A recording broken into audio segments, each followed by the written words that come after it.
kalatvlive. Kalatvlive, machiegni pacho, ma e odwa.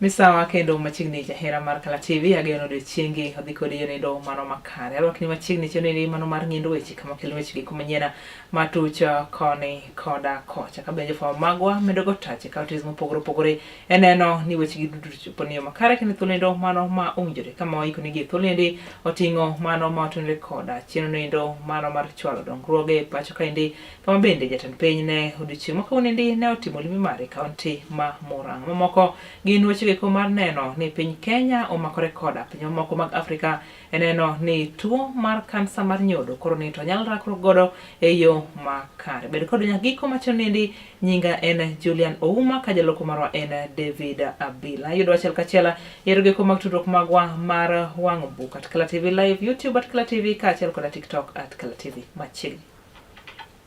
Jatend piny William Ruto wukoko kendo kono ganda ma thur kaendi ni en ogoyo siasa manindo mar cholo dongruoge ma winjore ne jopiny kaachiel koda dwaro mar jopiny kotenore koda agenda mare e kinde giko bende ne otimo kisera mar ombulu. Magi ne owacho e kinde limbe mare kaunti ma Murang'a kama bende ne oseo mokalo moko kuom josiasa mosebedo ka goyo siasa magiko mag akweda mag dhoudi kaachiel koda mag pogo oganda ma piny Kenya. Kabila Kenya, tunataka tuungane tuwe kitu kimoja. Ni kweli ama si kweli? Waswahili wanasema umoja ni nini? Si umoja ni nguvu? Mnasema tuungane ama tutengane jameni? Mnasema tuungane? Ndio. Na mimi nawauliza hawa viongozi wengine wote. Mimi nawauliza viongozi wote tuache siasa ya kugawanya wananchi. Tuache matusi, tuache ukabila, tuache chuki. Tuungane kwa sababu umoja ni nguvu. Kila kiongozi Jatend migao mar thieth pacho kaendi Aden Duale wuokoko kendo wacho ni piny Kenya oikore mar chiwo machiegni koda pinjego iko mago mag Afrika e chenro mar neno ni onyal rakruok koda tuo mar kansa mar nyodo e yonendo ma owinjore. Magi ne owacho e kinde romo mare bende ne otimo odiochieng' makawuonendi koda jolony wechegi mago mag thieth ma bende ne oyango ni kaluwore koda nengo mamalo mar thieth mar kansa e pacho kaendi en ginendo makare ka piny Kenya koro ni to nyalo tiyo kata makore koda pinje mamoko mag Afrika eneno ni nengo mar thieth makamano koro ni to nyalo dok piny ne oganda mathurka. HPV types 16 and 18 are responsible for about 70% of cancers. And then the HPV types that are included in higher valency vaccines, like the HPV-9 vaccine, provide coverage and protection from 90% of the carcinogenic or cancer-causing HPV types attributable to cervical cancer. Health investment, therefore, ladies and gentlemen, has already proven itself as the driver of both economic and social progress. At the same time, we must be very honest about the challenges for us. Development assistance is declining, fiscal pressures are increasing at the local level, and health financing gaps remain significant. This calls for stronger domestic resource commitment. Jalara ko mar kere pacho kaendi jotiknindo mano mar Jubilee Fred Matiang'i wuokoko kendo seo mokalo wechegi ko mar keto ohinga ne josiasa mamoko e kaunti ma opogore opogore pacho kaendi mondo miki gitime kisera margi mar ombulu. Matiang'i mane loso e bomnindo mano ma Nyamira e kinde romo bende ne obago koda moko kuom jokanyo mag Jubilee mabende biro chunga kata mabende laro kome mopogore opogore e pacho kaendi jiro mar 2027 osemokalo tim nindo mar tiyo koda jonjore e rocho romo mopogore opogore mag josiasa ma obalo koda sirikal ma pachoka. Don't radicalize the country to a point where you can't manage it, because ukisukuma watu sana, watu wakifika kwa wall, hata wewe mwenyewe huwezi kujua yale watafanya. Since 2024 mpaka saa hii wananchi have banned 13 police stations in the country. Ghadhabu na hasira ya wananchi kwa sababu ya hii maneno. Na wakubwa wa serikali waelewe. Hatuwezi kuendesha nchi namna hii. Eti wanasiasa fulani wao wako na ruhusa ya kupanga wakora na goons kupiga watu. Na wakiwapiga polisi hawachukui hatua. Eti kwa sababu wao ni wanasiasa na ni watu wa serikali. It will not work. Sheria tunafuata wote ni ya serikali na yetu sisi wale tuko kwa upinzani. Sisi tumeamua tutafuata sheria, lakini tutafuata sheria mpaka kiwango fulani. Ikifika mahali ikionekana kama nyinyi ndio kampeni mnataka kufanya, what option will you leave us with? Hatuwezi kufika mahali eti watoto hawaendi shule, sijui matibabu hakuna chakula kwa hospitali, watu wanapigwa kila siku. I mean, one pledge I can make to Kenya as a presidential candidate, mimi, if I was given an opportunity to be president of this country, there will be no good nonsense in this country. Lazima serikali iwe serikali na wakora ni wakora. Na kama wakora nafanya namna hiyo, sheria iko inatuambia tufanye nini na wakora. Tutafuata sheria. Lakini sio eti unaangalia pande hii watu wanabeba wakora hapa eti wao ndio wakubwa kwa sababu ni marafiki wa serikali na ni marafiki wa mkubwa. Kwa sababu wao ni marafiki wa mkubwa wa nchi wako na kibali kufanya ushenzi kama huo. It cannot work. Duon busiasa mar UDA koroni to onyono odiochienge mar ariyo e limbe margi e kaunti ma Kitui kama bende gidhi nyime koda chenro mar goyo debe motelo ne yiero mar 2027. Ka otelnegi koda ogai mar duond bura Rigathi Gachagua koroni to gisiro mokalo jopuonyo ma pacho kaendi kotenore koda ywak margi ni okumba thieth mar SHA ok en gino matiyo makare ne oganda ma pacho kaendi weche bende ne osir koda ogai mar Wiper Kalonzo Musyoka mabende ne oyango ni ok en gino makare chuno jopiny koda okumba thieth nogo mar SHA mabende ok ti gi e thulnindi kabende ne otieko ka oseomo kalo weche giko matiyo koda kweth mar njore e rocho mopogore mag siasa. Nani aliua Gen Z? Nani aliua Gen Z? Nani alisema vijana wapigwe risasi mguu? Nani ameharibu masomo? Nani ameharibu matibabu? Nani amesabaratisha maendeleo ya Ukambani? Nani anadharau Kalonzo Musyoka kiongozi wetu? Kasongo aende asiende? Muko tayari? Mimi nataka kuambia walimu wa Kenya, mimi najua mumeumia kwa hii mambo ya SHA. Mumewekewa capping at 1,200 per day. Hiyo haitoshi hata consultation.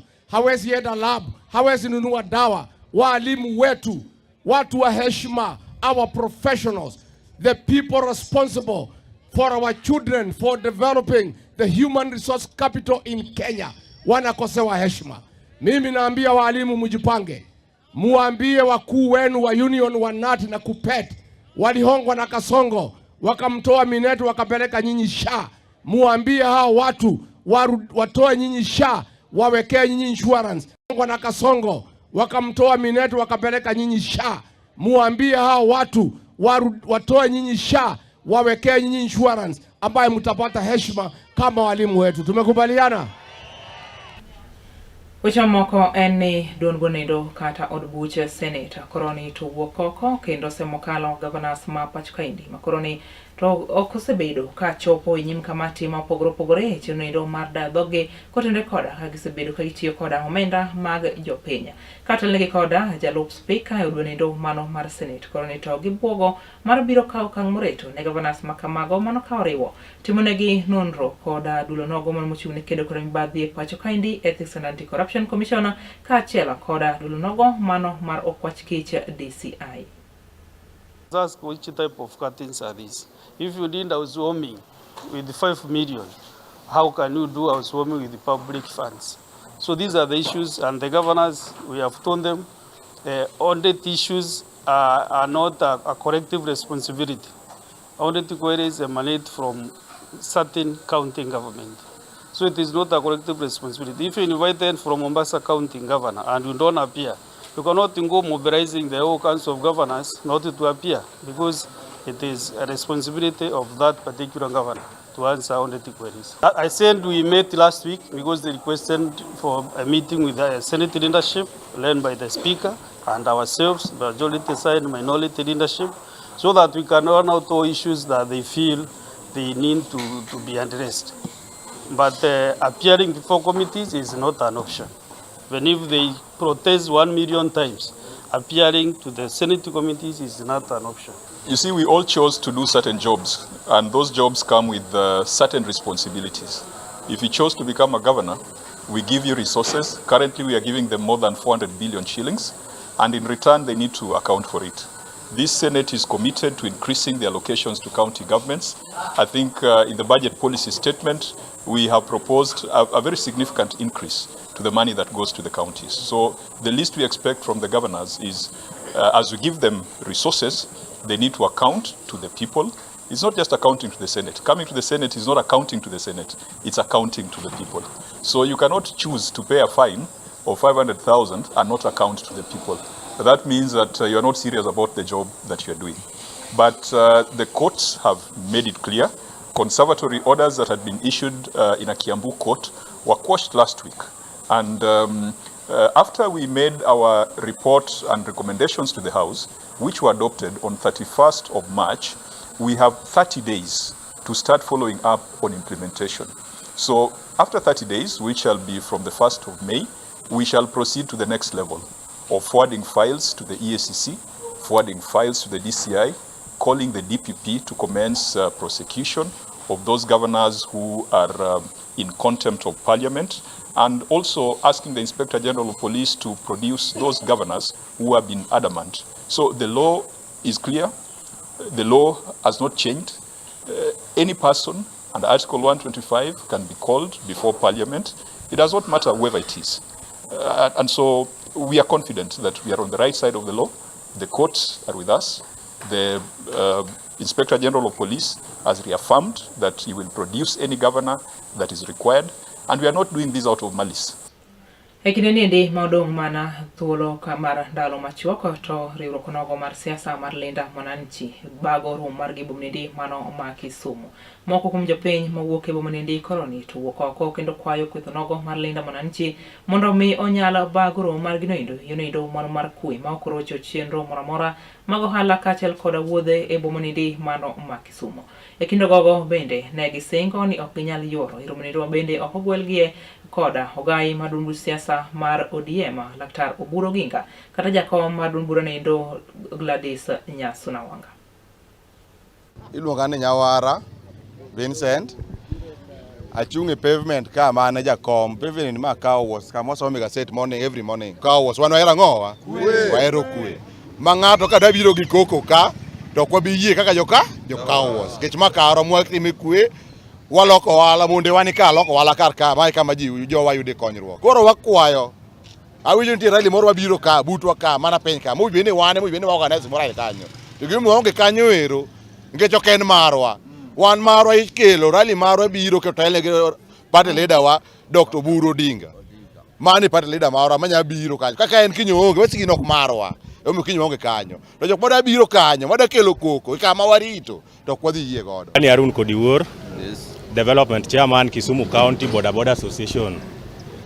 Gima wawacho wan kaka joluo kata ka wash wawinjo ni rally moritero ka to ka wash ka wadich go ala koro wakwayo ng'ata ni wan ok wadwa koko ka wadwaro peace within Kisumu te ok wadwar koko mora ka omiyo ka jomoko biro ni wacho ni gin gi guns magidwa biro go Kisumu we won't allow that. Wan kaka joka wash wadwaro peace and Kisumu County and ODM Nyanza Province and ODM and party leader mar ODM and Dr. Oburu Oginga jakom en Gladys Wanga mago e jok ma recognized kaka leadership mar ODM. Lungani Kevin Odhiambo Yeke an kanyakla ma joma daket ma ODM mabarore ok wabiyie godo ma joma pango ni biro keto rally ka to jatendwa man Dr. Oburu onge ka ok wadhiyie ma karo ka wos ka ma gida biro kala ka gidhino Kondele tutam.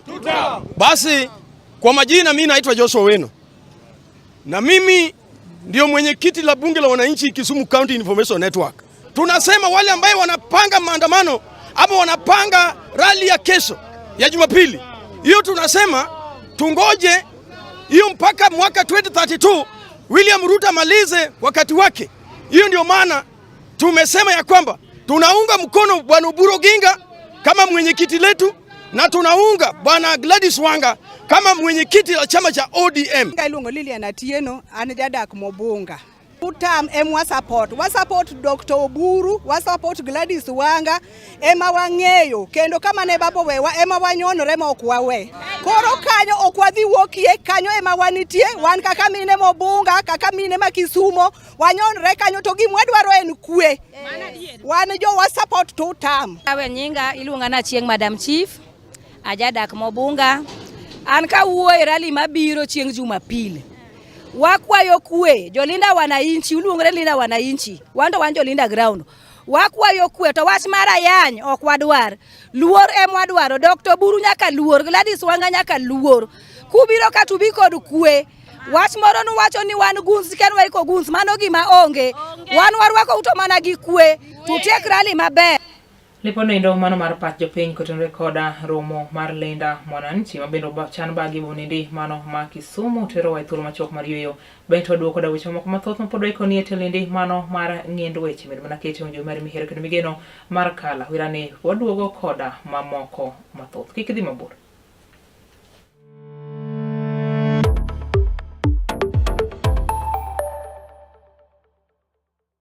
Be in jalno mamanyo gige gedo motegno mabeyo, mabudho, kendo maopodhi.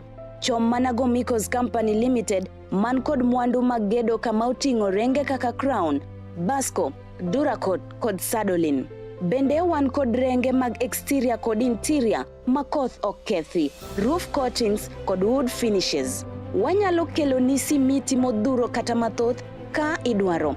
Masonry, reinforcement materials, gi professional project support and consultancy. Wayudore opposite Regnal Petrol Nyamasaria, machiegni kod County Concrete. Tudri kodwa e namba simu magin 07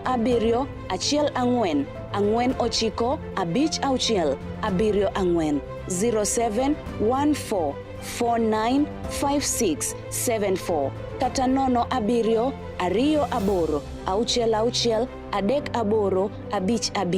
07 28 66 38 55 0728663855. Gomikos Company Limited, your trusted building partner.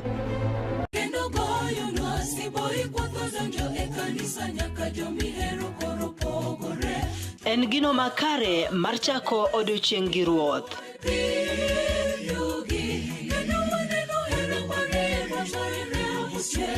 Ka igwedhori gi wendego mag pak masudi machiegni gi ruodhi.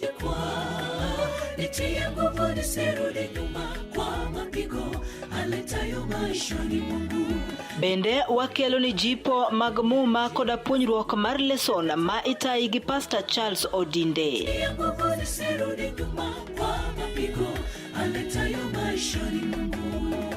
Riuri koda an Brenda Agenyo Nyasuba Nyanam e chenro mar sabato maler ngeso ka ngeso chakre sa 12 mar okinyi nyaka sa 3 okinyi to mana e wang jowi mar Kala TV nikech ma e odwa.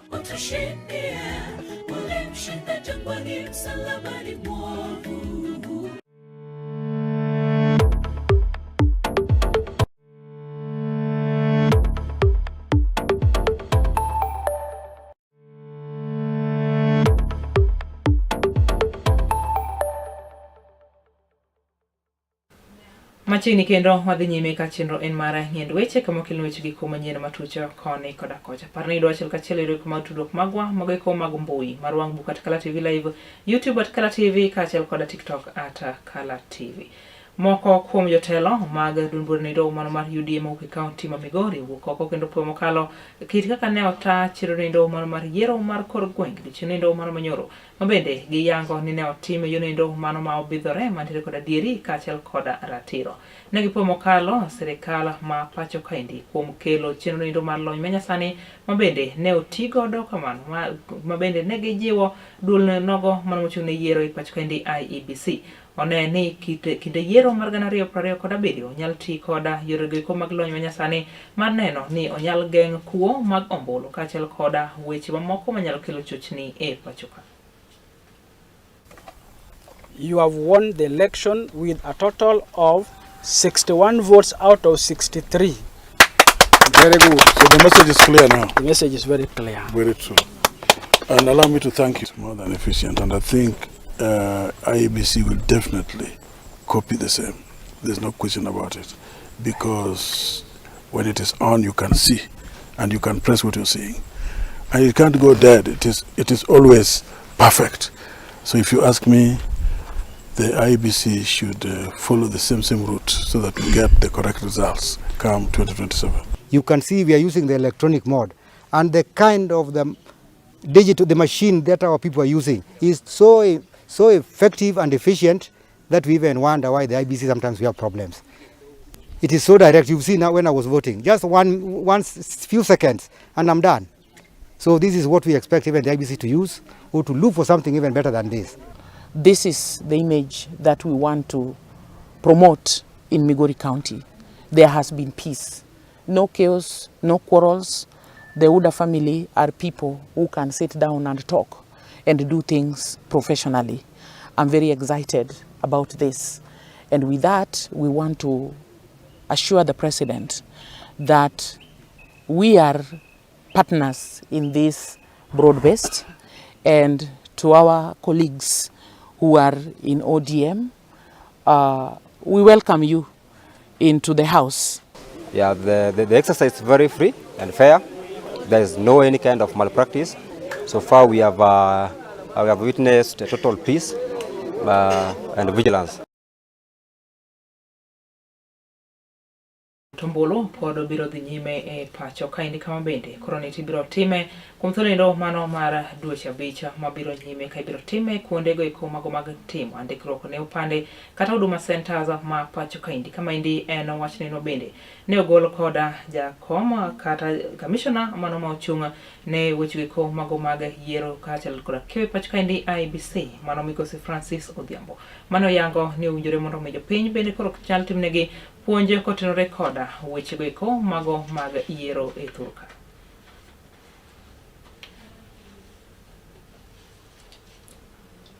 Mosainya kuom ng'ikruok ma kamano ka bende mabiro kelo nigo e tilendo mano ma biro nyime kamago bende ema kelo giko mar chiro niende mano mar ng'end weche kama ne okelni weche giko manyien matuch koni koda kocha. Parne yudo achiel kachiel yudo giko mag tudruok magwa manendo mar wang' buka at kalatvlive YouTube at kalatvlive kaachiel koda TikTok at kalatvlive. Erokamano ahinya kuom kete wang' jowi mari mihero kendo migeno mar kala wirani ma e odwa ka wakelo ni chenro mamoko mabiro nyime makelo ni puonj ma ogundho kaachiel koda moro mathoth mokalo. Rit ma kawuono nyinga en Julian Ouma, jaloko marwa en David Abila. Ibedo koda Otieno Makare.